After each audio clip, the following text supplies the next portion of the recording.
है, ये बताना है अमोनिया NH3, इसका ये मॉलिक्यूल है, इसका मॉलिक्यूलर मास कितना होगा बताइए। ये NH3 है, इसको बोलते हैं अमोनिया, ठीक है ना। ठीक, इसका मॉलिक्यूल है तो मॉलिक्यूलर मास कितना होगा?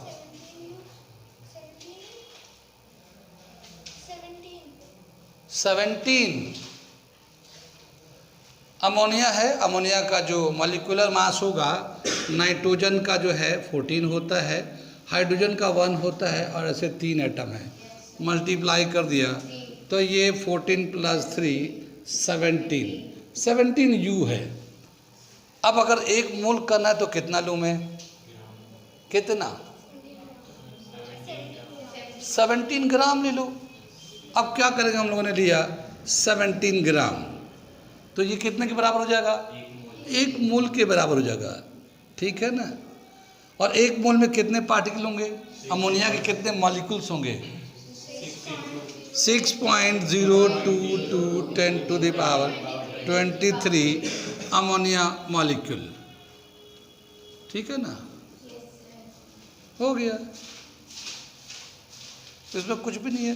पहले मॉलिक्यूलर मास निकालो, एटम है तो एटमिक मास तो डायरेक्ट ही, फिर इतना ग्राम में ले लो, फिर वो 1 मोल के बराबर हो जाएगा, फिर उसके बाद इतने पार्टिकल हो जाएंगे।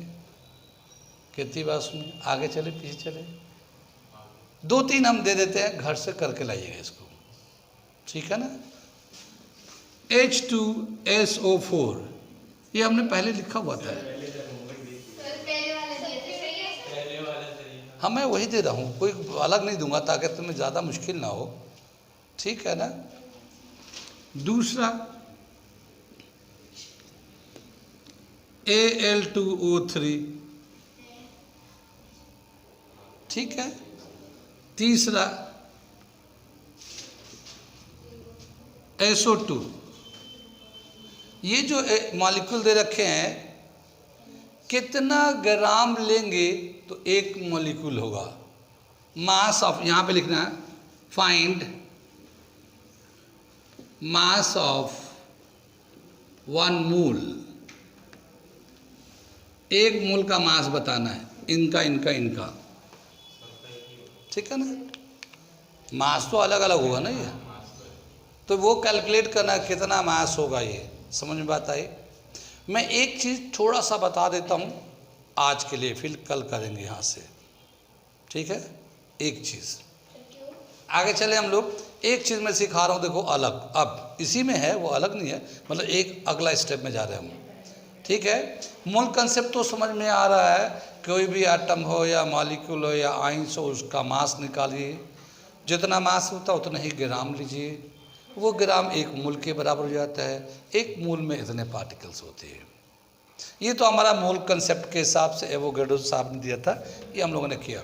आगे थोड़ा सा हम चलते हैं और कैसे क्या होता है, एक स्टेप आगे बढ़ते हैं। Find the number of particles in 11 gram of carbon dioxide. 11 gram carbon dioxide में कितने कार्बन डाइऑक्साइड के मॉलिक्यूल होंगे? पार्टिकल मॉलिक्यूल कितने होंगे? कितनी बात में, या हम लोग यहाँ पे वो भी लिख सकते हैं, find the number of molecules, यहाँ पे चाहे तो हम लोग मॉलिक्यूल्स भी ले लेते हैं, मॉलिक्यूल्स, ठीक है ना। इन 11 ग्राम, ये पार्टिकल हटा देते हैं, ठीक। Find the number of molecules in 11 gram of CO2। 11 gram carbon dioxide में कितने कार्बन डाइऑक्साइड के मॉलिक्यूल्स होंगे? आगे चले पीछे चले, ये हम लोगों ने 11 ग्राम लिया है, तो हम लोग क्या करेंगे, सबसे पहले हम लोग जो मॉलिक्यूल दिया है उसका मॉलिक्यूलर मास निकालेंगे, जो मॉलिक्यूल दिया है उसका मॉलिक्यूलर मास निकालेंगे। मॉलिक्यूल क्या है? CO2। तो इसका मॉलिक्यूलर मास कितना हो जाएगा? कार्बन का 12, ऑक्सीजन का 16, 2, 12 + 32 44 U। ठीक है, 44U हो जाएगा। ये तो किया था ना बचपन में हम लोगों ने, ओहो बचपन में। तो ये कार्बन डाइऑक्साइड का मॉलिक्यूलर मास हो गया 44U। अगर हम लोग 44 ग्राम लेंगे तो 1 मोल हो जाएगा। 44 ग्राम लेंगे तो 1 मोल हो जाएगा। Now taking 44 gram is equal to 1 mole, ठीक है ना। 1 ग्राम कितने मोल के बराबर होगा? 1/44 मोल, है ना।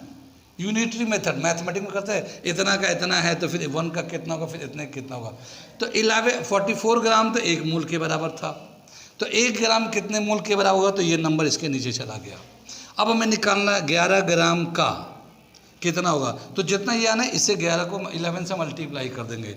तो 1/44 इंटू 11 हमने मल्टीप्लाई कर दिया इससे 11 से, तो ये कैंसिल होकर 4 आ जाएगा ये। तो ये कितना हो जाएगा? 1/4 मोल, इतना हो जाएगा। यानी 44 ग्राम तो 1 मोल होता है, लेकिन 11 ग्राम कार्बन डाइऑक्साइड लेंगे तो ये 1/4 मोल हो जाएगा। कितनी बात सुनी? तो ये तो मोल में आ गया 1/4 मोल, लेकिन हमसे पूछा मॉलिक्यूल्स। कितनी बात सुनी? 1 मोल में कितने मॉलिक्यूल्स होते होंगे कार्बन डाइऑक्साइड के?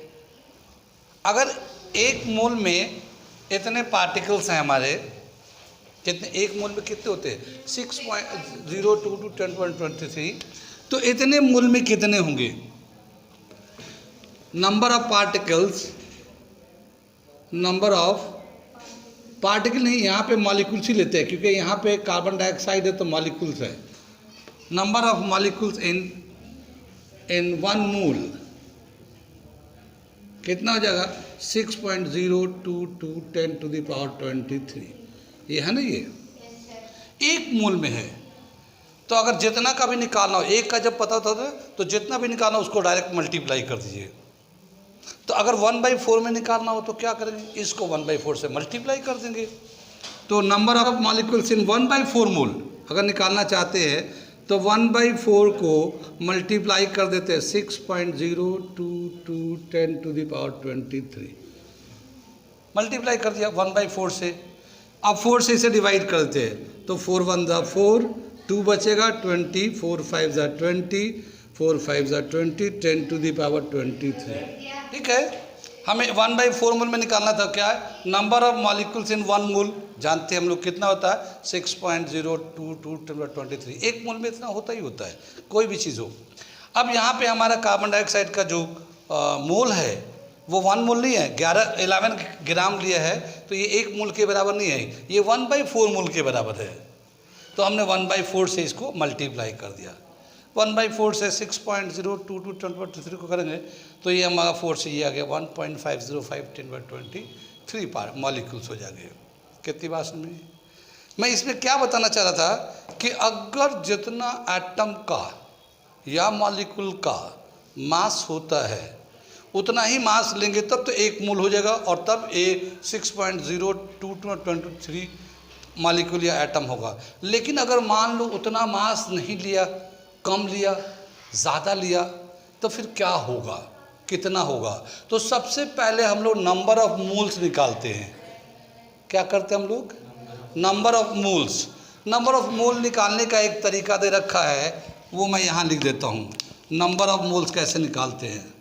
नंबर ऑफ मोल्स अगर निकालना है तो इसको निकालने का गिवन मास अपॉन एटम है तो एटॉमिक, और मॉलिक्यूल है तो मॉलिक्यूलर मास। कितनी बात सुने? अब जैसे यहाँ पे कार्बन डाइऑक्साइड मॉलिक्यूल है, तो कार्बन डाइऑक्साइड का एक मॉलिक्यूल का कितना मास होता है? 44 ग्राम लेंगे 1 मोल के लिए, और कितना दिया हुआ 11 ग्राम है, तो गिवन मास तो 11 ग्राम है, और इसका मॉलिक्यूलर मास होता 44 ग्राम। ग्राम से ग्राम कैंसिल, ये 1/4 मोल हो जाएगा ये। ठीक है ना? तो ये एक शॉर्टकट फॉर्मूला है, वैसा नहीं करके हम लोग ऐसे करेंगे। Given mass upon molecular mass. किसी भी एटम का या मॉलिक्यूल का कितना मास दिया हुआ ऊपर लिख दीजिए, उसका कितना एटम का मास होता है या मॉलिक्यूल का मास होता है नीचे लिख दीजिए, डिवाइड कर दिए, नंबर ऑफ मोल आ गया। एक मोल में नंबर ऑफ पार्टिकल तो हमें पता है, तो टोटल इतने मोल में कितने पार्टिकल्स होंगे या कितने मॉलिक्यूल्स होंगे, उसका एक दूसरा फॉर्मूला है, वो भी लिख दे रहा हूँ। इतनी बात समझ में आई? यहाँ तक लिख लिया आप लोग, मैं मिटाऊँ यहाँ से, नोट करिए इसे।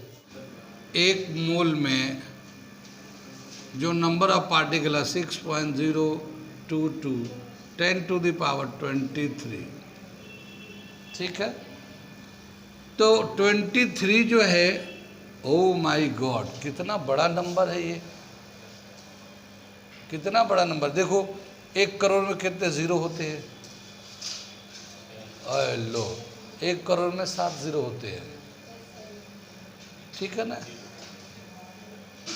और हिंदुस्तान की आबादी कितना है? 140 करोड़। 140 करोड़ कैसे लिखेंगे? 140 10⁻7। 150 करोड़ चाइना की आबादी मान लिया हम लोगों ने, ठीक है ना। चाइना सबसे दुनिया में, और पूरी दुनिया में छोटी बड़ी जितनी भी कंट्री है उनको अगर मिला दिया है तो लगभग 750-800 के आसपास है। तो 800 करोड़ मान लेते पूरे दुनिया की आबादी, हमने मान लिया, तो कितना हो गया? 800 करोड़, ठीक है। तो 8 × 10⁻9 पूरे दुनिया के लोगों को मिला देंगे तो 8 × 10⁻9 होगा।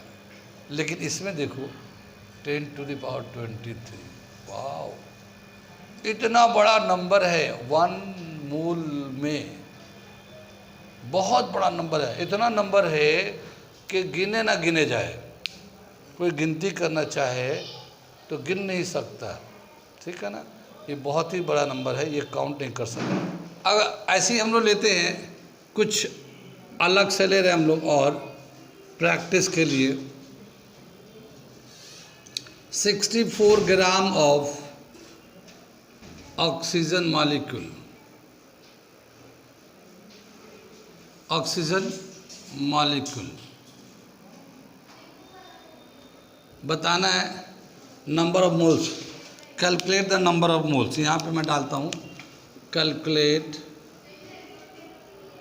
The number of moles,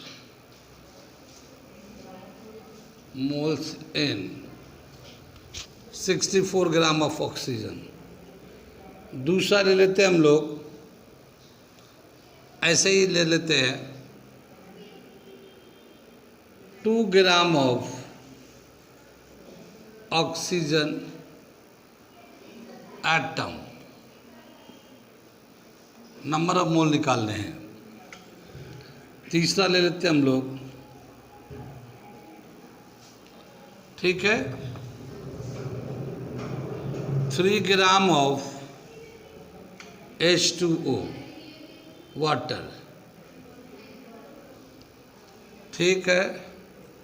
fourth ले लेते हैं 49 ग्राम ऑफ या 14 ग्राम ऑफ H2SO4। इसमें हमें नंबर ऑफ मोल्स निकालने हैं। फॉर्मूला क्या है? नंबर ऑफ मोल निकालेगा गिवन मास अपॉन, अगर ये एटम है तो एटमिक मास लेंगे, मॉलिक्यूल होता मॉलिक्यूलर मास लेंगे। तो अब यहाँ पे हमें बोला क्या? 64 gram of oxygen molecule, oxygen molecule दे रखा है 64 ग्राम। इसमें कितने नंबर ऑफ मोल्स होंगे? तो ऑक्सीजन मॉलिक्यूल का कितना मॉलिक्यूलर मास होगा? सॉल्यूशन कर रहे हैं हम लोग, ठीक है। Molecular mass of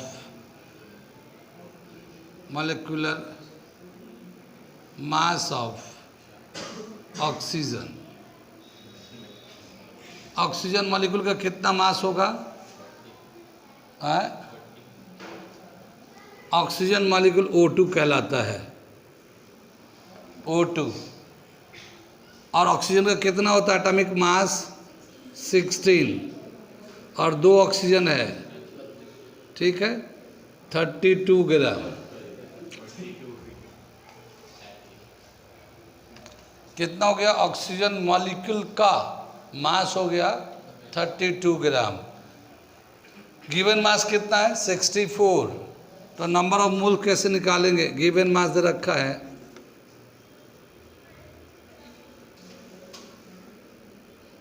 of oxygen molecule is equal to 64। तो नंबर ऑफ मोल कैसे निकालेंगे? नंबर ऑफ मोल, क्या फॉर्मूला इसका? गिवन मास अपॉन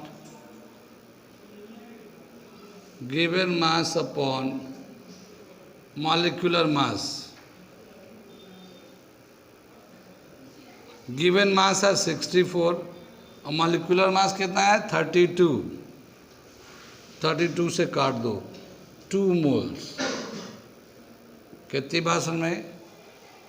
कुछ समझ में आया? ये 2 मोल है। 64 ग्राम में ऑक्सीजन मॉलिक्यूल 2 मोल है।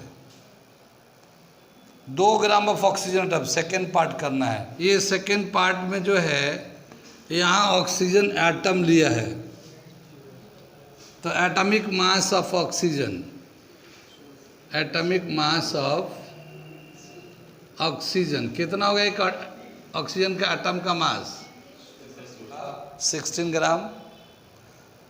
गिवन मास है 2 ग्राम क्वेश्चन में। Number of mole of oxygen atom कितना हो जाएगा? Given mass upon atomic mass, और ये जो है 2/16 हो जाएगा, 1/8 हो जाएगा। ये इतना मोल आएगा। अब देखो 3 ग्राम ऑफ वाटर है, ठीक है? तो वाटर का एटॉमिक मॉलिक्यूल, ये मॉलिक्यूल है ये, तो कितना होगा मास इसका? Molecular mass of water, molecular mass of water H2O। ये हमने बताया था, हाइड्रोजन का 1 2 से मल्टीप्लाई किया, ऑक्सीजन का 16, टोटल 18। ये ग्राम में ले लेते हैं इसको, ये 1 मोल के बराबर हो गया। और ये तो हो गया molecular mass of water. Given mass कितना इसका दे रखा है? इसका गिवन मास ये 3 ग्राम दे रखा है, ये 3 ग्राम दे रखा है। नंबर ऑफ मोल्स कैसे निकालेंगे? नंबर ऑफ मोल्स, मोल निकालना है, मोल में चेंज करना है, तो given mass upon molecular mass.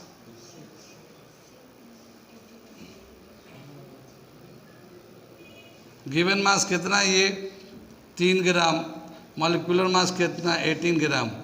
1/6 मोल हो गया, 4th पार्ट है ये। तो ये सल्फ्यूरिक एसिड का मॉलिक्यूलर मास कितना होता है? मॉलिक्यूलर मास ऑफ H2SO4 ये 98 होता है, ठीक है ना? और गिवन मास कितना है? गिवन मास है 14। तो नंबर ऑफ मोल कैसे कितना जाएगा? नंबर ऑफ मोल्स, ठीक है ना? Given mass upon molecular mass, ठीक है ना? ये 14 दे रखा है, ये 98 दे रखा है, ठीक है ना? 2 से 2 7 49 आ जाएगा, 7 7 तो 1/7 मोल्स हो गया ये, ठीक? कितनी बात समझ में आई? ये दे रखा हमारा।